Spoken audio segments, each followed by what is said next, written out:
welcome everyone to the first Spotlight series for 2022. First off the rank, tēnā koutou, tēnā koutou, tēnā koutou katoa.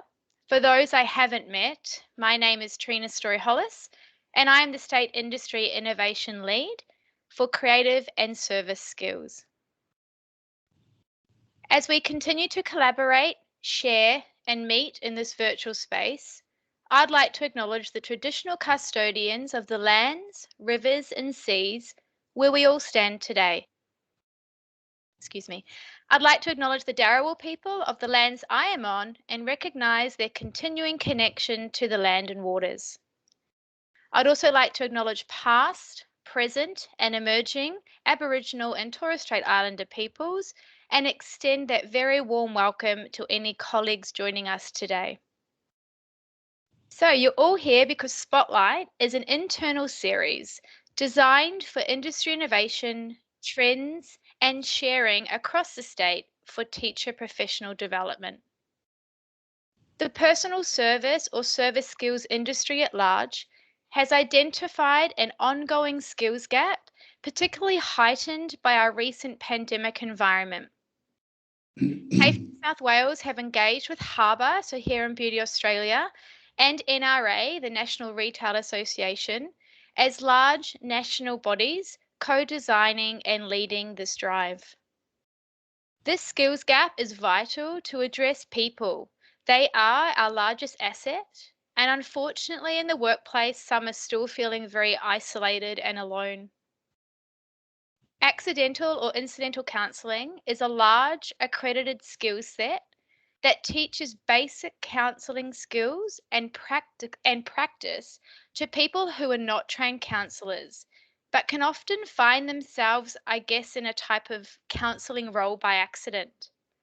It aims to provide non-counsellors with a range of skills to work effectively with people who may be distressed, agitated, or in crisis. It gives participants a practical framework for managing these issues whilst achieving a sense of structure to maintain confidence in their workplace. Today, we are incredibly fortunate to be joined by industry leaders in this area. I know they are excited to share their practical knowledge and practical skills for responding to distressed people on the spot. I would like to encourage anyone whose emotional state may be triggered by the discussions today to reach out to our EAP partner, and I will place the link in the chat for easy and quick access. It brings me overwhelming joy to introduce Trudy Bannister and Martin Bryn-Quinn. Over to you both. Thank you. Thank you very much, Trina. Hi everybody, and welcome to our new approach to accidental counselling pilot program. I'm Trudy. I'm Martin. And we're both incredibly excited to share with you some cutting edge concepts and proven methods which will provide you with some skills and tools to better know yourself and better support others. We truly hope that you'll find this experience both informative and transformative. Before we introduce ourselves and give you an overview of the next 45 minutes with us, we'd like to take a moment to acknowledge the traditional custodians of the lands on which we live, learn and work. And we pay our respects to elders past, present and emerging. Thank you. So this is not your traditional accidental counselling course. As we will demonstrate, the forefront of counselling is self-care. An analogy that I liken it to is when we're on an aircraft and the flight attendant advises us to put our oxygen mask on first before we help others. So we're going to introduce you to a model that considers you the priority, thereby making the counselling and support skills more potent and natural. We believe your time with us will give you practical value that has the potential to enhance the way you relate to your clients, your customers, essentially everybody, but above all, how you relate to yourself. So this is Trudy Bannister. She's a therapist and mindfulness-based stress reduction teacher. She's also the author of a beautiful book called Built for Bliss. And Trudy has worked for 20 years, working with clients and developing workshops and hosting retreats for all over the world, basically. Yeah. Thank you, Martin. That's beautiful. So it's my pleasure to introduce my friend and colleague, Martin Byrne-Quinn. Martin has over 25 years of experience in the field of personal development, holistic health and wellbeing. He's a certified practitioner in several modalities with a committed focus on breathwork. So before we tell you what to expect from the next 40 minutes or so, we'd like to tell you what we don't expect. We don't expect any of you to be counsellors. What we can do is share some of the most fundamental skills and tools that we ourselves use in our therapeutic practices. So with that in mind, here's what you can expect and what we'd love you to take away from your time with us. It will be delivered as a blend of both information and practical interactional skills. So here's an overview of the 7 topics we're going to cover today. Trudy will guide us through a pause, breathe experience, which is foundational to our whole model. Then I'm going to talk to you about your state and whether you're in a state of connection or protection. Trudy will then continue with self-regulation, and that's how you manage your state to connect to others and co-regulate. I'm going to introduce you to a really practical tool called intentional transitioning. And then Trudy will discuss rapport. Building rapport is key for connection. Rapport is the medicine. And I will then offer some key points on how to respond to a person in crisis. And then Trudy will finish with boundaries and how to refer. Okay, and we'll also leave time at the end of the program for any questions or shared experiences or feedback or any thoughts that you may have. So if anything comes up for you during this session, please take note of that and we'll give you a warm welcome to share at the end. Okay, so Martin mentioned our accidental counselling model considers you the priority. And this means that we're focused on teaching you to cultivate moment-to-moment awareness of your own internal state. We'll offer you skills and tools to support yourself first, then give of yourself to others. One of the best lessons we can learn in life is how to master the ability to remain calm and present in any situation. And achieving this is about fostering the ability to pause, breathe, settle our system, and respond rather than react. So we're going to offer you a short practical experience of this. We call it Pause Breathe, or PB, because it will really help you to become your personal best. It's a really simple, powerful, foundational skill and a really effective way to get in touch with and manage your state. We're hoping it will give you a direct experience and felt sense of becoming aware of and managing your state through the use of pausing and breathing. Okay, so Martin, I invite you to demonstrate while I explain the simple steps, and we'll then encourage you guys to join us. Okay, so firstly we take the pause and then we breathe deeply into our belly. And as you exhale, blow out with a sigh or sound. And then our exhale, as you can see, is a little bit longer than our inhale. Excuse me. Okay, so I invite you to join us in this breathing exercise.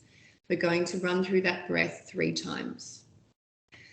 So we take an intentional pause and then we breathe in and out. And in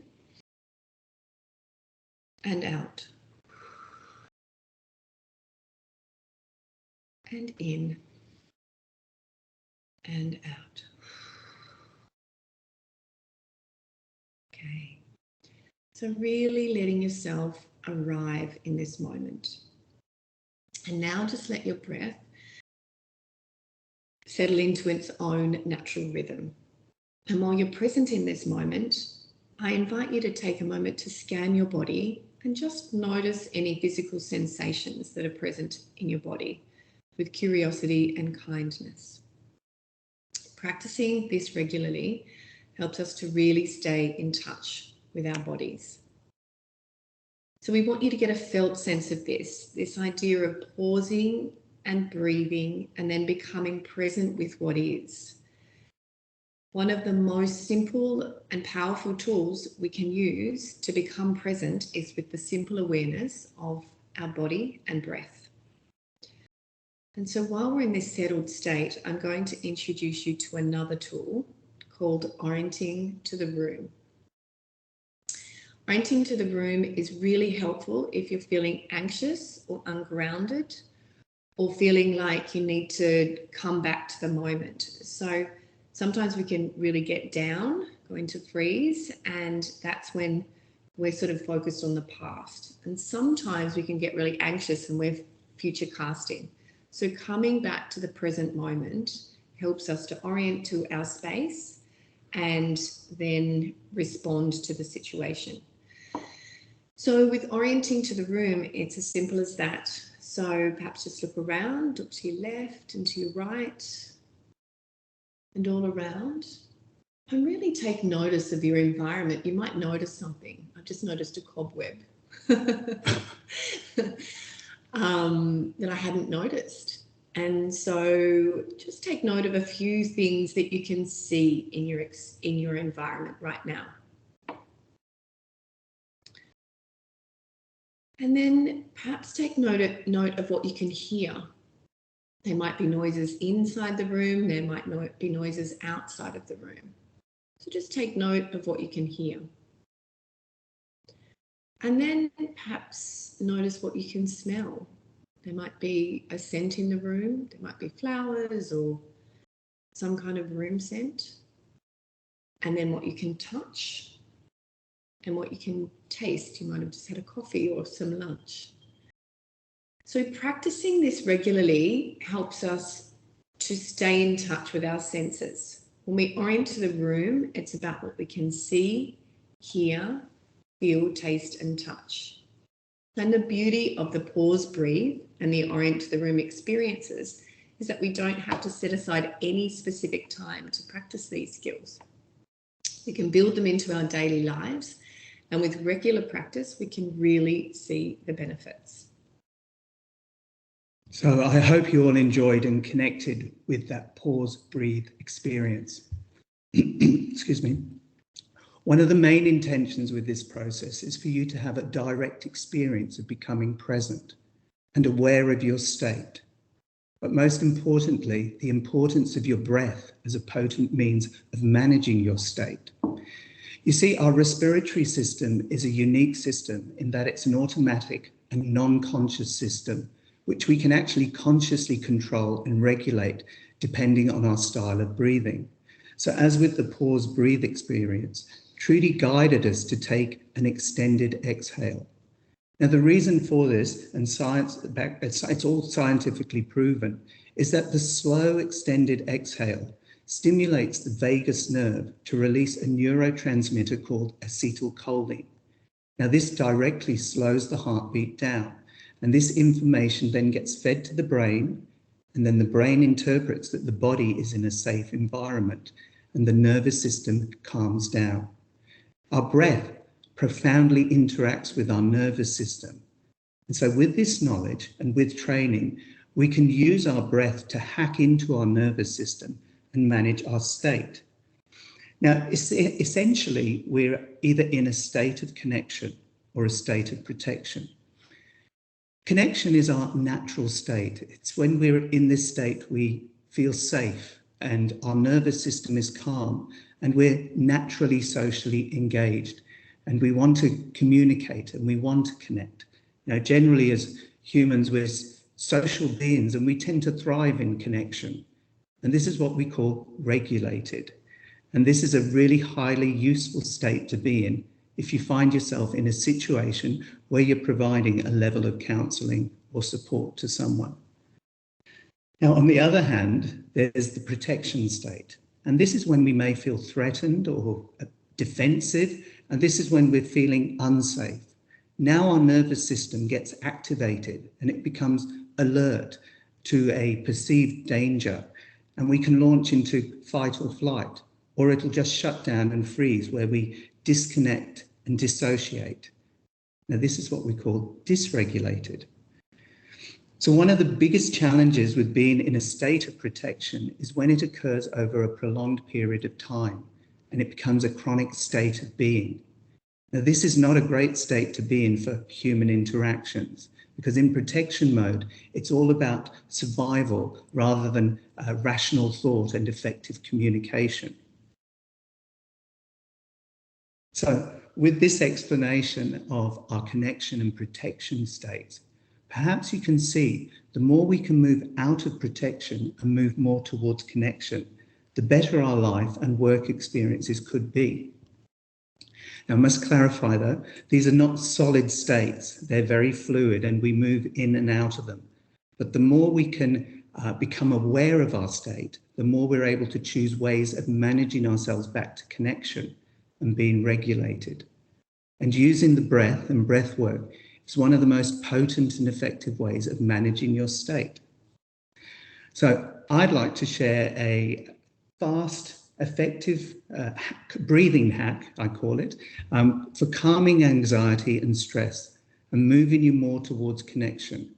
And this is called the physiological sigh. It's a double inhale through the nose and a long exhale out through the mouth, sounding an ah. So what I'll do is I'm going to invite Trudy to demonstrate. So you take a full inhale through your nose, and then at the top of the breath, you take an extra or a second inhale, and then you release on a long exhale, sounding an ah. So we're going to do 3 together. Feel free to join in and let's hail. Let's hail. Let's inhale.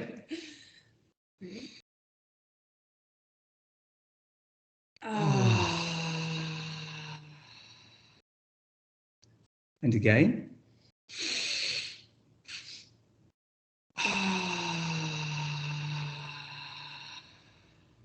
One more time.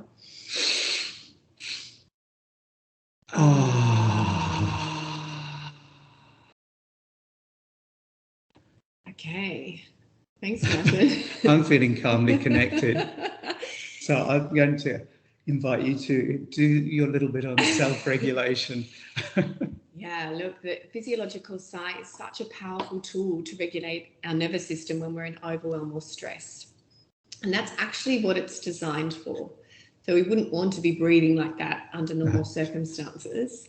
It actually can be quite dizzying, to be honest, when you're bringing that amount of air into your system. But as you practice breathing techniques over time, your CO2 does increase in the blood, and that helps you to relax and become calm. So just to make that point, actually, so if you're under stress or feeling yourself becoming activated, which we're hoping to teach you a little bit to be in touch with that today, then you can use the physiological sigh, use 3 or 4 of them, and that should be able to help you settle your system and then come back to regulation. So the breath is our inbuilt system to combat stress and becomes incredibly potent when we practice these breathing techniques regularly. Best thing is it's available to us 24/7 and it's completely free. So as Martin explained, when we're in connection mode, we tend to be calm and alert. In this state, we're inside what's called our window of tolerance. And when we're inside our window of tolerance, we're in the zone of arousal in which we're able to function most effectively. And we're most able to respond to the demands of everyday life. We might feel stress or pressure. It's not that we're not experiencing stress or pressure. It's where we're experiencing it, but it doesn't bother us too much. It doesn't send us off balance. And we feel like we have the skills and tools and resources to cope. And as we've demonstrated, taking a pause and some slow, deep breaths and being gentle with ourselves helps our nervous system to settle down and allows us to become regulated. So this is self-regulation. Self-regulation involves developing that awareness of and managing our own internal state. And this is what we can learn to control. So much of our days, there is so much that we cannot control. But what we can control is how we react and respond. And this is about getting in touch with our physical body, the sensations we're feeling, our thoughts, and our emotional body. So getting in touch with our thoughts is about really like tuning into what we're thinking, starting to observe what we're thinking. 99% of our lives, 95 to 99% of our lives are spent in our subconscious, on autopilot. It's fascinating how much of our day is spent not actually being consciously aware. And so this pausing, breathing, some intentional breathing can really help us to come back to the present moment and consciously navigate our days.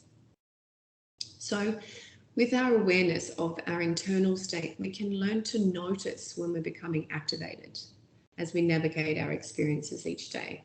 And we can manage our state to move back into regulation.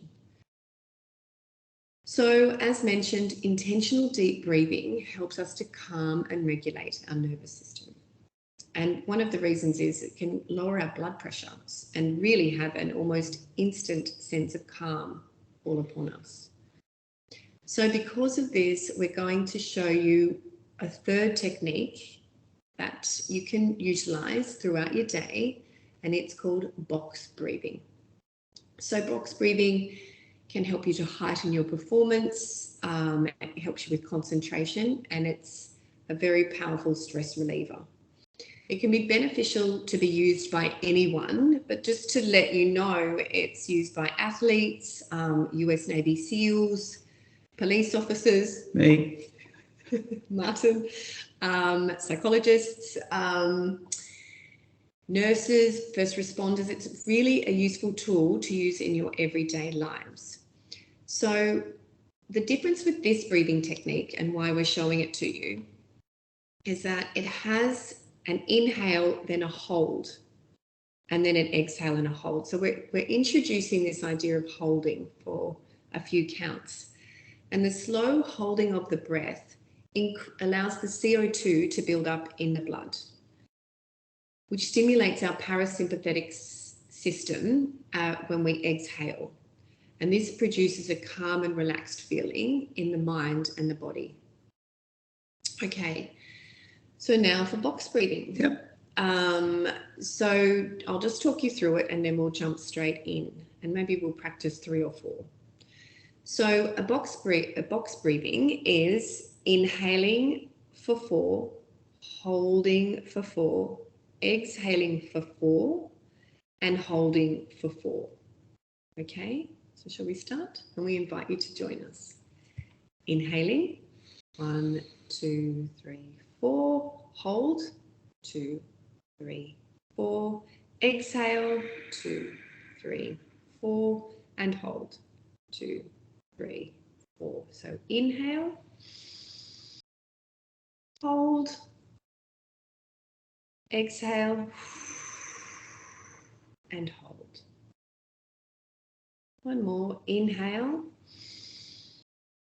hold, exhale,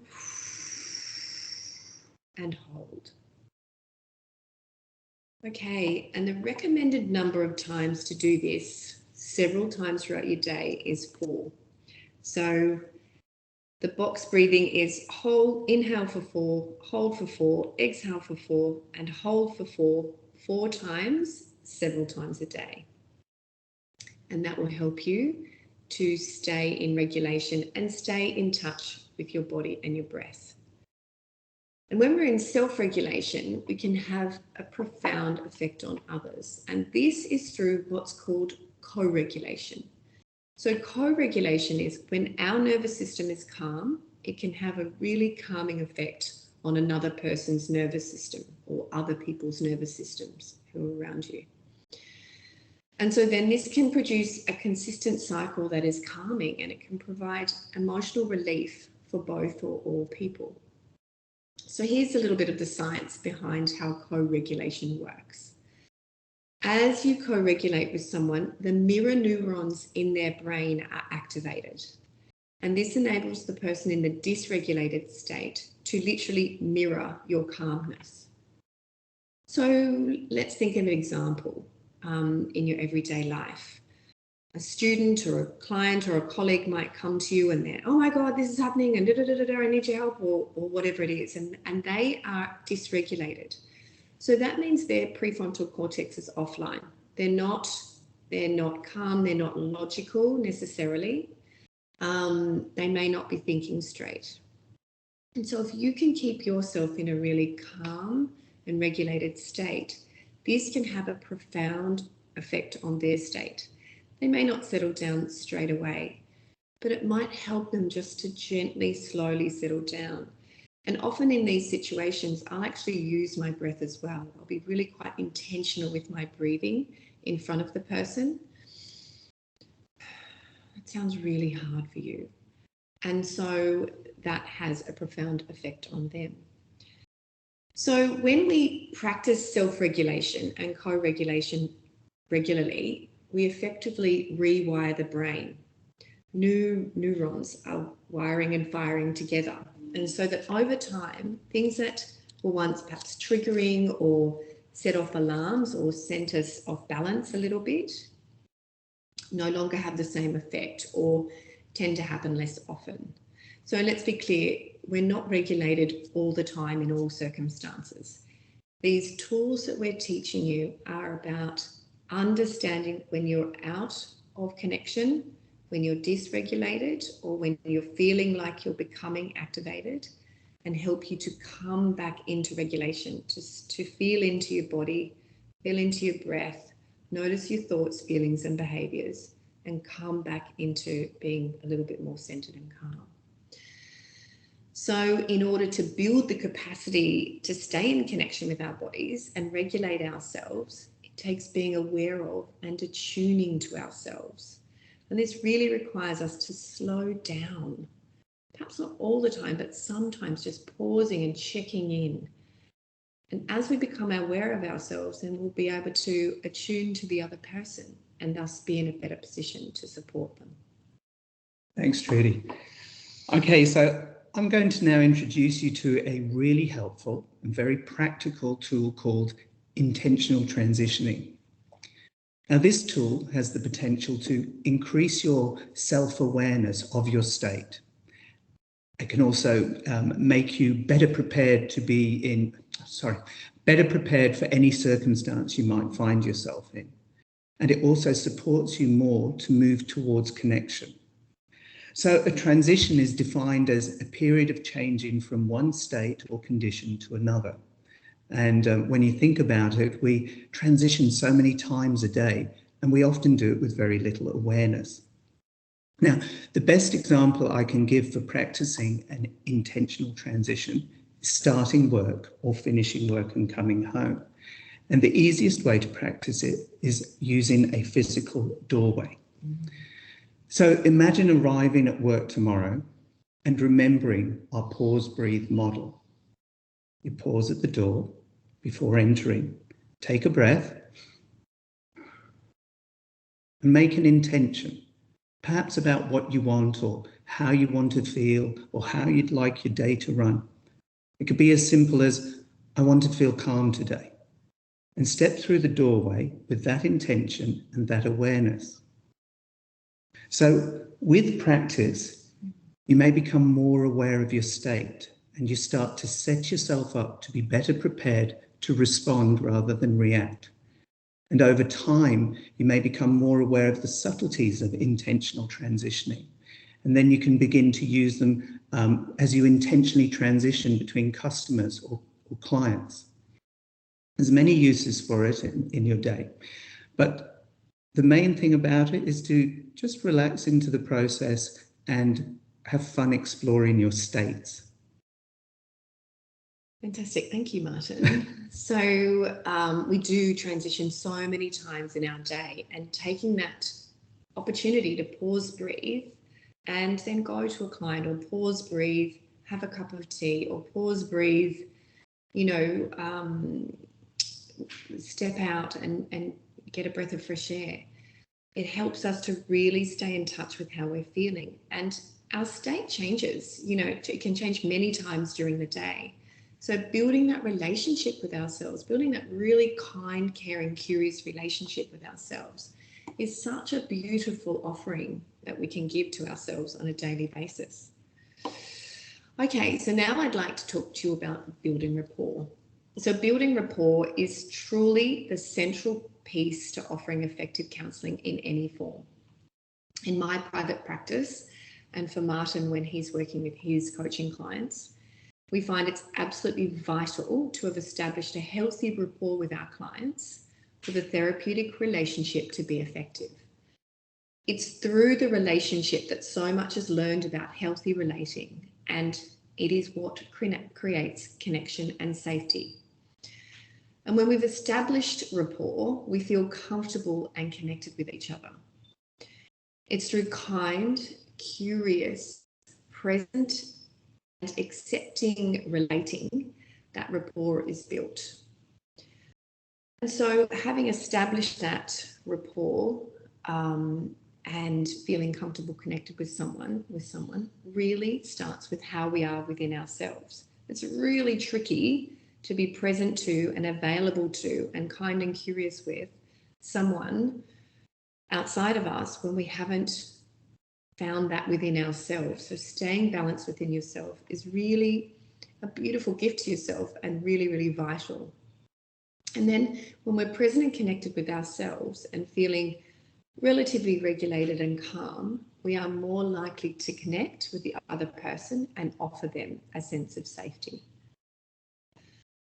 Okay, so as with everything in life, our intention, that internal place that we're coming from, plays a big role in our interactions. So Martin's talked about intentional transitioning, and we've talked about, that we have many transitions in our day. Being intentional about transitions or how we want to feel or what we want to bring to a situation is a really beautiful way to be conscious. So off autopilot and really conscious of what we're bringing to each of our days. So to create intention, we can go back to the power of the pause, breathe experience to become our personal best. So for example, if we pause, breathe, then really tune into the intention that we want to understand and connect with the person in front of us, it can really make a difference to the flavour of the interaction. So this might be something on the fly, someone's just come into your office and, oh my gosh, I need this, or this has got to happen, or whatever. And you can really then drop into your body and breath and say, okay, I want to understand and connect, or I want to be kind and calm, or I want to be whatever it is, like really present and gain clarity. We can carry this into our classrooms, with any interaction, into meetings, into critical conversations. What do I most want to experience here?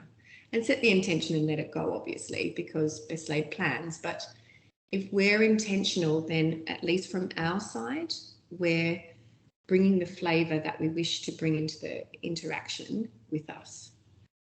So by using gentle eye contact and a calm tone, we can go into inquiry with the person and then deeply listen to their response. People can feel really seen and heard through the use of open-ended, gentle inquiry questions. And this style of relating allows us to find out more about the person's experience and state, and then actively listening can really help them to feel understood and acknowledged. Okay, so a little bit more interaction. I'd like you to consider a couple of styles of questions that may be asked of you in your field. So firstly, someone might say to you, do you like working as a teacher?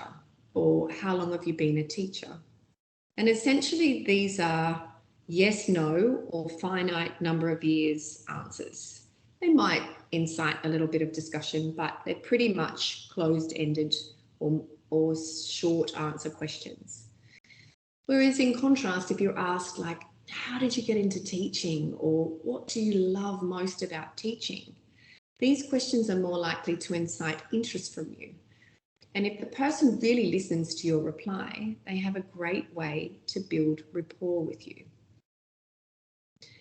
As humans, our senses are our allies for deeply listening and hearing, watching and being observant, and knowing when to speak. When we are deeply listening to understand, the other person can generally really sense this, and a feeling of connection can be created and even trust. So using the pause breathe technique can be very helpful with slowing down and regulating our system and tuning into ourselves to connect with the other person. Thanks. So I'm now going to just talk about a few key points about how to respond to a person in crisis.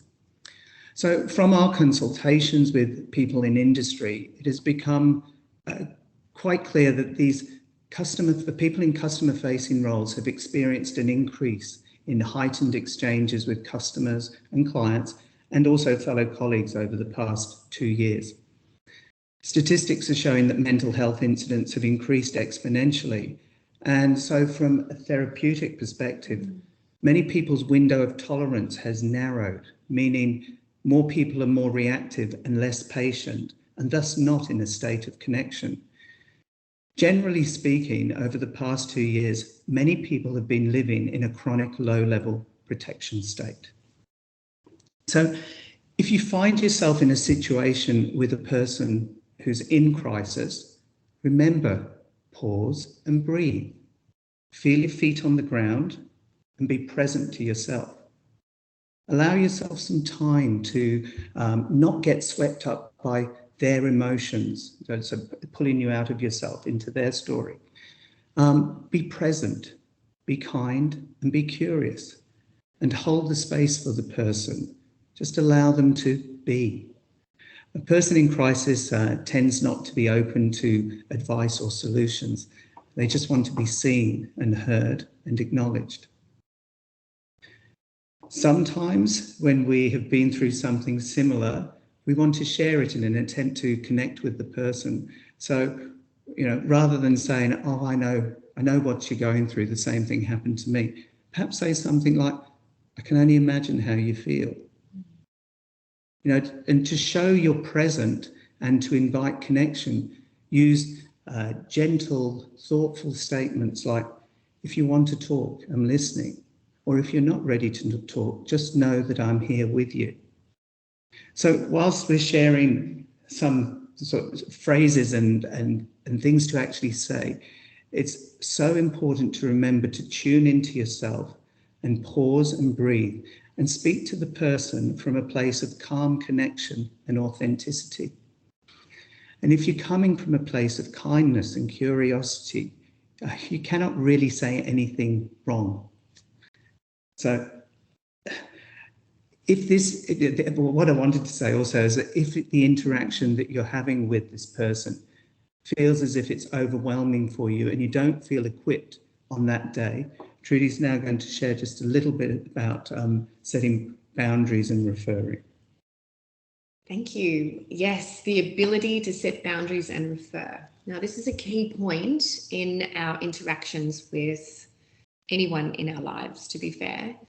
One of the biggest challenges for those of us in people-facing roles can often be having the ability to recognise and act on our own limitations on any given day when we're interacting with people who are experiencing difficulties or challenges.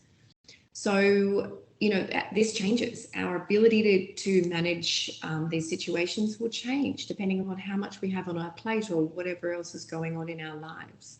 So the ability to set appropriate boundaries and refer the person are really necessary tools to be comfortable with when we're in these roles that relate to others. So what are boundaries? Boundaries are a way to set our own personal and emotional space and show others what we're available for on any given day, as this does change. And while setting and maintaining boundaries can be challenging to navigate, they are essential for our best interests, well-being, and safety. And it's really through setting and maintaining boundaries and referring that we actually provide the best support for the person. So for example, if a student, client or colleague comes to you when you're busy and is sharing their concerns and, you're not in a position to talk to them at that time, it may be necessary to set a time boundary. So you're letting them know that you are not currently in a position to support them and when you will be. So you could say something like, I can see you need to talk, though I'm about to teach a class. Can I invite you to come back at lunchtime?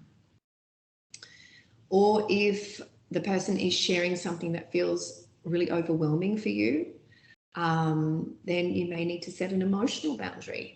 And that sort of lets them know that you don't have the resources to support them on that given day. You could say something like, I'm so sorry to hear that you're having a hard time, though I'm not in a place to support you. And this is when we refer. So if you've ever sort of had that experience and questioned, like, should I refer? Should I refer this person on? Then the answer is likely to be yes. So how do we refer? So going back to this most previous example, saying to the person, I can see you're having a really hard time, but I'm really sorry, I'm not in a position to support you. Have you ever considered talking to someone? Do you have someone to talk to? Or have you ever considered talking to a professional? Or is there someone that you go to when you have these situations? Be collaborative with the person and ask them something along these lines. And remember, you are not a counsellor. You are a kind and curious guide, and you are offering help and support within your own means and limits. If you don't feel confident you have the resources to support the person, please feel confident to refer. And this is about recognising your own level of capacity and limitations on any given day. Okay, we are right at the end. I was really hoping to have time for questions or shared experiences. So if anyone can stay online or wants to share something with us, then please do. So this was like a tasting plate of some of the material that we've created for a longer program or multiple programs. We're working with TAFE New South Wales to offer staff and students some really potent skills to learn to relate to yourselves or come more in contact with your state, to relate to others.